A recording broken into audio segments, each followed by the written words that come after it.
We're back here on the first team. Joe DeLeone, Ryan Roberts, moving on officially from the 2023 NFL Draft onto the 2024 class. Now, if you tuned into the show this past summer when we led up to the 2023 season, we did a ton of summer scouting. We broke down a lot of prospects and helped you get caught up not only for the season, but also know ahead of time on who the top players are going to be for that upcoming draft class. We're doing exactly that throughout this whole summer. But on top of that, today's episode, we will be previewing the entire class, letting you know who you need to pay attention to for this upcoming 2024 NFL draft cycle. So everyone's already kind of turned the page. Everybody's already been getting a lot of these names in. Ryan, this class is interesting, though. Yeah. I feel like this is a very offensive heavy class. This past year, it was very defensive heavy. We talked ad nauseum about cornerbacks. We talked a ton about defensive tackles, edge rushers, all these other positions, and there was less of an emphasis seemingly on offensive players. I feel like it's a total 180, as aggressive of a 180 that we could possibly get for this upcoming year. So it seems like, man. I mean, look. I'm a nerd. I'm a geek. This stuff is stuff that I'm very passionate about, obviously. So I mean, I made a big database basically of every position broken down as far as names on the board and, just kind of getting some early thoughts. And we've been diving into film obviously for a couple weeks. We were diving in before even the 2023 NFL draft had officially kicked off and been gone at this point. So it is one of those situations, Joe, where I really enjoy this time of the year because there are a lot of takeaways that you create in this time, right? A lot of just early impressions, but I would agree. I mean, this is one of those where I'm like, there seems like a lot of quarterbacks, seems like a lot of offensive tackles. So the premier positions offensively are really touched in this class, which is fantastic. Yeah, man. I think that right now the defensive side of the football seems a lot more like just up in the air as far as what the hierarchies are going to be and what the quality of the class will be as of right now. And again, we're recording this in April of 2023 for the 2024 NFL draft. So things are going to change, obviously. But the early indication is that this is a draft to maybe get a quarterback, maybe get an offensive tackle. This seems like that type of year. Yeah, this is, again, total 180 from what we saw this past cycle. And if we were to highlight some of the names to know, that the first two that have already been brought up even during the last cycle when some people were saying, well, if you're not in love with the quarterbacks, you might want to consider what's coming up in the 2024 grouping, and those guys specifically being Drake Maye from North Carolina and Caleb Williams, the Heisman Trophy winner from USC. Now, these guys are very different, and I know everyone wants to sit here and say that Caleb Williams is the guaranteed player to be the first overall pick. Yeah. I don't know if it's that simple. I think that because they're so different stylistically, and their personalities are completely different. With that in mind, I think it's going to be a decision by teams on which guy they like more. I think they're both extremely talented. The only difference is that Caleb Williams was playing at USC and was under a much bigger microscope for the attention that he received. And he justifiably earned it and won the Heisman because of it. Drake, on the other hand, Drake Maye, had a bit of a crappy end of the year. He stunk at the last few games of the season and didn't finish with in a very exciting fashion that we'd be talking about in the same momentum that we're talking about with Caleb Williams right now. But I really think what it's going to come down to, once the draft cycle kicks off in this upcoming January, when we're actually really dissecting these guys and deciding who the top player is, there could be an argument made for both of them. There could be, especially because they are, like you said, they're very different football players. One, Caleb Williams is 6'1", 215 pounds. So, it's not like he has terrible size, right? We're not going to be in a Bryce Young situation where we're like, this kid's 5'10" and an eighth, and we're going to have to kind of work through the measurements and the cutoffs and the thresholds. You're not going to have to do that with Caleb Williams. He's fine in that regard. But Drake Maye is more of the traditional pocket passer, right? Who also is a good runner. He was a good runner for North Carolina, but he's 6'4", 220. He looks more of the prototype, historically, what the quarterback position has been kind of built off of. So I think there's going to be a fascinating conversation. Today, I would say that it's Caleb Williams, number one, pretty clear cut as far as there being a little bit of a tier break in between him and Maye. But I think that Maye is talented enough where this could become a conversation. And honestly, Joe, the quarterback conversation is going to be fun in 2024, mostly because we were trying to excite ourselves this past year on day 3 of these Mm, really sound quarterbacks that weren't necessarily incredibly talented, like Jake Hayner, right? For instance, who was a guy I liked. I'm like, Jake Hayner, day 3 player, cool, man. I'm good there.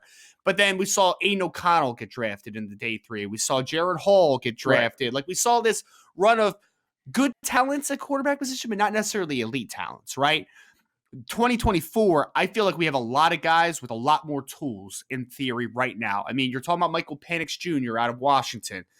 Very strong arm, good athlete. Quinn Ewers has one of the best arms in all of college football. He's got a big time upside, excuse me. Cameron Ward out of Washington State has one of the strongest arms I've ever seen. I mean, quite frankly, Bo Nix is an incredibly talented quarterback. He just hasn't been overly consistent in his career. We're going to talk about Spencer Rattler at some point, Joe. I know you hate it, man, but like, kid has a howitzer for an arm. There's no doubt about it. KJ Jefferson is a. I refuse to talk about We're going Spencer to. Rattler. We're going to though. We're not. I'll sneak it in. I'm not rewatching his tape. I know how bad he is. I don't I'll think sneak he's. it in, man. I'll sneak it in. Don't worry. He's a day 3 prospect. I am not Well, going to acknowledge him as yes, anything higher. but we are still evaluating day 3 prospects, Joe. We're not just talking about the first round I'm guys on this good. show. Before we continue on with this video, I just want to tell you folks about an exciting new partnership that we have with this channel with Underdog Fantasy. Ever since I joined, I've been having so much fun. There are so many different exciting games that make watching games during the offseason more exciting. I'm not the biggest basketball fan, but it has made it way more entertaining since I found Underdog Fantasy. And my favorite game to play so far, which I think you should try out, is Pick'em. It is so easy to play. Just pick higher or lower on your favorite player's stats, and you can win up to 20 times your money in a single night. Underdog keeps it simple with their easy-to-use website and mobile apps. Pick between 2 and 5 players to fill out your Pick'em slip, get every pick right, and take home some cold hard cash. Use code HACK, HACK, HACK, like the name of this channel. Use code HACK to get your first deposit doubled up to $100 by Underdog. Go sign up. You won't regret it. You're going to have a blast. Check out Underdog Fantasy. I also want to tell you folks about our other recurring sponsor that we have on this channel, that being BetOnline, betonline.ag, which is all the updated odds, news, and anything for sports betting. It's my go-to source for when I want to be betting specifically on games.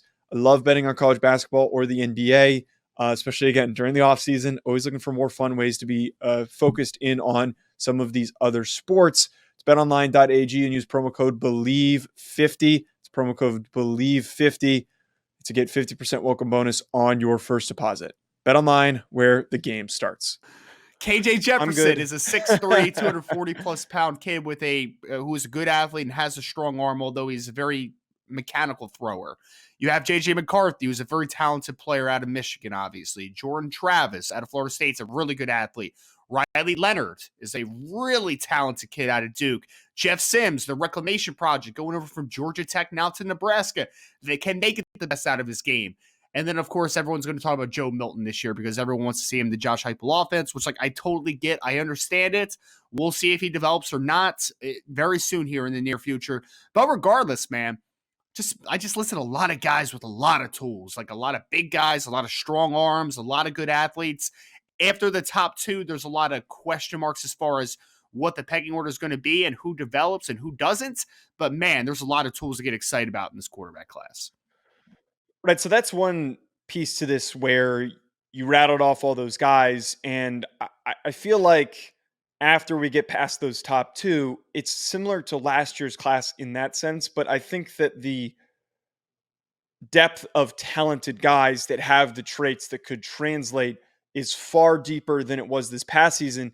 And then the other aspect of this, a lot of guys went back. A lot of guys that could have been in the 2023 class decided to stay in school for whatever reason. And some of those players that you mentioned, Jaden Daniels is somebody who I at one point was saying to you, I wouldn't be shocked if he's not a Senior Bowl invite with his eligibility and how far along he's been. But with this extra COVID year and all these transfers, a guy like him sticks around. Michael Penix was somebody who people thought of and said, hey, if this guy jumps in and he enters the class, he could be an early day 2 pick, maybe even earlier than that. If he's his a fantastic athlete. If his medical's checked out, sure. Yeah. Right, if his medical's checked out and he decides to go back. And there was also speculation that maybe he goes in the portal and transfers somewhere. That was one of the guys that was brought up. Bo Nix, who talk about a reclamation Yes. project. At one point, everybody was clowning on Bo Nix, and I was one of those people. And I I got to still be clown on completely him. honest. I still clown on him. It's fine. We're good. Look, I got to be completely honest, though. I've seen enough to at least feel comfortable putting him in that second, third round conversation. He has taken a significant step forward from just being an aimless, raw quarterback who runs in circles and doesn't make a lot of decisions to playing in an offense that set him up to be a lot more successful and reeled him in a lot more. And I think that Nix is one person again to primarily pay attention to. It does get really hazy though. Like I saw PFF graded Quinn Ewers way too high. It gets really hazy with some of these guys who didn't have a lot of highlights, Yep. but physically we know they're capable of producing. And I talk specifically about JJ McCarthy and Quinn Ewers. Those are the first two that come to mind in the sense that Quinn Ewers has a massive arm. He was banged up last year. He had a lot of bad games, and his accuracy was very inconsistent. Yep. And then JJ McCarthy felt like he didn't really step up in a lot of big games, except for the Ohio State game. That was the only game that we saw what he's fully capable of doing. But I will say, if JJ McCarthy reproduces that Ohio State game, there's no reason why he can't be in this top 5 discussion amongst the quarterbacks. There's going to be a massive debate on who could fit their way in. And I'm going to go out on a limb here. If things go positively here, we could have 6 guys go in the first round. I don't think that's an egregious take to have. No, I mean it's not egregious. It's not because I mean right now, Joe, you're looking at the top 2 guys in this class, right? You're looking at Caleb Williams, you're looking at Drake Maye, and those are, I mean, barring some massive setback or an injury at hand, like it'd be hard pressed to see them get out of the top 5 to 7 picks. Like that's just kind of where you are with those guys. But after that, again, when you have a lot of tools as the depth in this class, that means that a lot of guys have potential to rise. Last year's class, you could say, there's a couple guys that might rise into late day 2 conversation, early day 3 conversation because they had limited tools. This year, again, if Michael Penix Jr. has clean medicals, which is very unlikely with the ACL injuries that he's had in the past, but if he does, and he has another great season like he had in Washington in his first year under Kalen DeBoer, why can't he be that riser? Quinn Ewers, although it is a massive projection, admittedly, massive, if he takes a step forward in Steve Sarkisian's offense in year 2, he has the talent of a first-round caliber passer. There's no doubt about that. Bo Nix is a guy that people are going to love because he's going to be a 4-year starter. He's going to have 2 probably good years of production to end his career. And he's 6'2", 215, probably going to run the 4.5s and is a good strong arm, And we're not even talking about guys like Shedeur Sanders in his first year at the on the FBS level, excuse me. JJ McCarthy would take a step forward. Yes, you are correct. There's a lot of question marks after the top 2, but there's a lot of potential to rise. So I think that we could see a very high number of quarterbacks early on in this class because anytime you have guys that are raw but incredibly talented, there's a chance to rise, which I think we're looking at right now. Now, the offensive tackle class, I think, is going to be talked about very highly. And right now we have, which we don't have often, we've got 2 guys that theoretically maybe somebody's not picking a quarterback. Could maybe go first overall, but it very well will go in the top 5. Yeah. Joe Alt from Notre Dame, who statistically was graded out as, or analytically rather, was graded out as one of the best players in the country as an underclassman. And then Olu Fashanu, the Penn State left tackle, was a player that could have declared early and could have entered this past cycle and would have been one of the top tackles selected, but decided to come back. Both of those guys, I think, are the capstone to what is a really strong and talented tackle class. And we could sit here and continue to name players, but both of them, I think, are the true indicator that this offensive line class, this offensive tackle class has a lot of really good football players. And I think that if you're a team that needs to rebuild your offensive line, you're going to be lucking out in this upcoming cycle. Well, I think that Olu Fashanu out of Penn State was probably the number 1 guy as far as the biggest surprise is to go back to school. Because, I mean, he had a chance to be the first offensive tackle off the board. He did. I mean, he would have been in the conversation with Paris Johnson Jr. So you have Olu who went back. I know we're talking about the offensive tackle group right now, but like Jared Verse, Braylon Trice on the defensive side of the ball. They were other guys that toyed with entering the draft early, obviously. But where you're looking at right now, Joe, for me, is like the backgrounds of both these players, Joe Walt and Olu Fashanu specifically, are so fascinating. And obviously we'll get more into that as far as the background. But basically, Joe Alt is going to be a 3-year starter at the University of Notre Dame. Father played in the NFL. Father was a Pro Bowl offensive tackle in the NFL, and John Alt. And then you got Olu Fashanu, who was a slightly under-recruited, toolsy offensive tackle who has a six-pack. 300 plus pounds, right? Like that's kind of where we are. But that doesn't overshadow the fact that, and we'll talk about this very soon on some of these offensive tackle shows, dudes like Amarius Mims from Georgia, whose upside is just like stupid, man. Like we're talking about those two guys because that is the clearest projection to be in the top couple guys off the board. But then we're going to be talking about guys like Amarius Mims, J.C. Latham, really talented offensive tackles that are also in this class. So this has a chance. And again, this is extremely early. So this is a take, but it's not a take that is as educated as I would like. So please grain of salt here. This has a chance to be one of the better offensive tackle classes that we've seen in several years. It has that type of upside. It's just about development, obviously, at this point.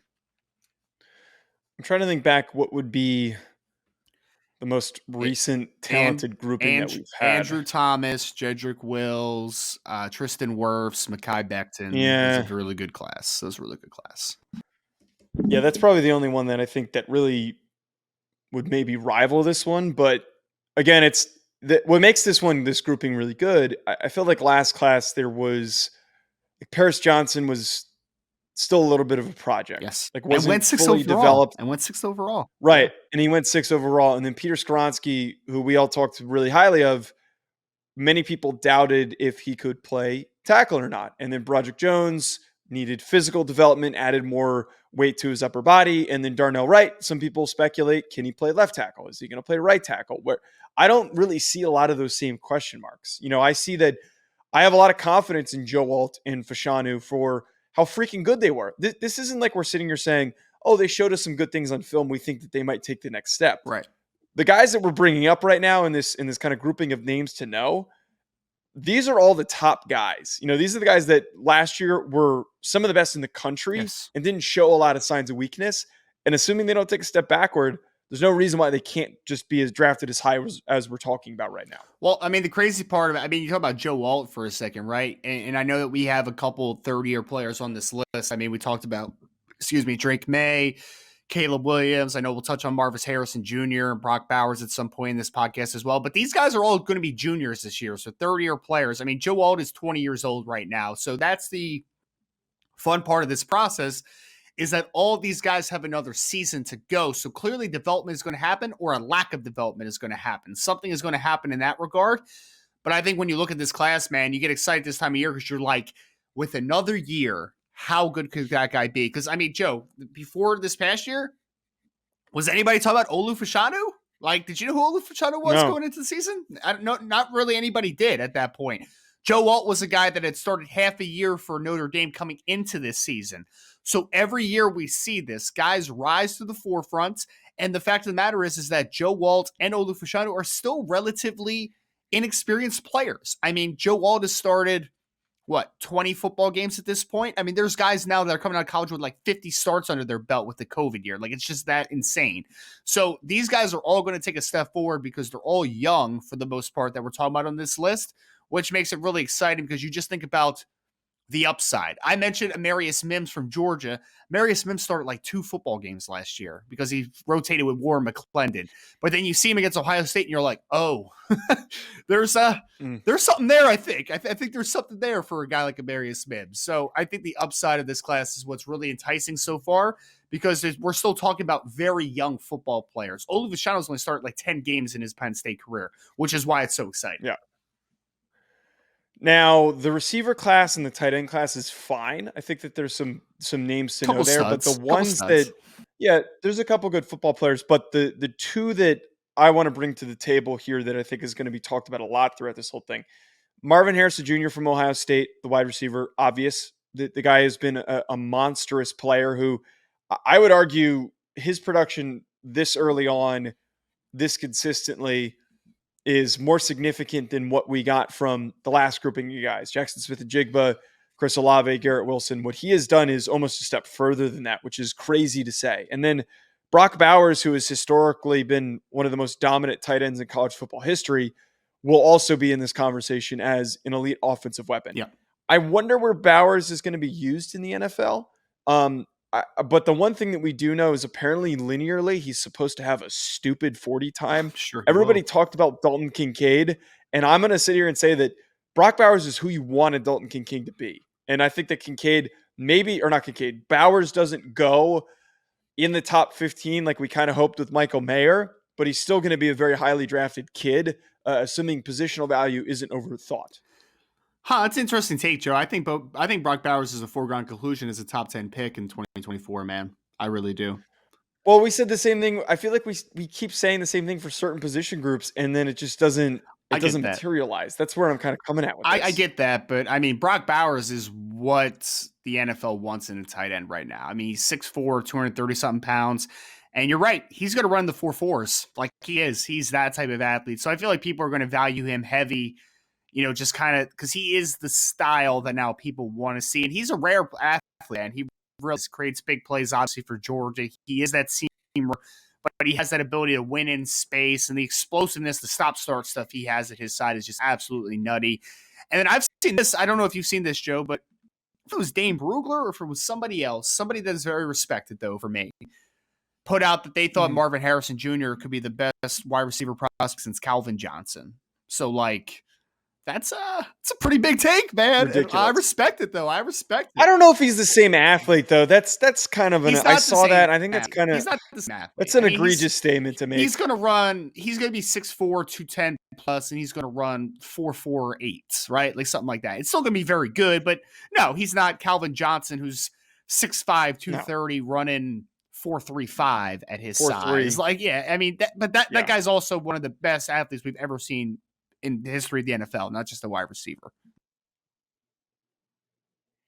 Yeah, both these guys are going to be very, very focused on. The last one that I want to bring up, it feels like there are a lot of quality edge rushers in this class. It's not as sexy as the last class that we just had, where there could have been a debate for a number of guys to go first amongst these defensive players. Yeah.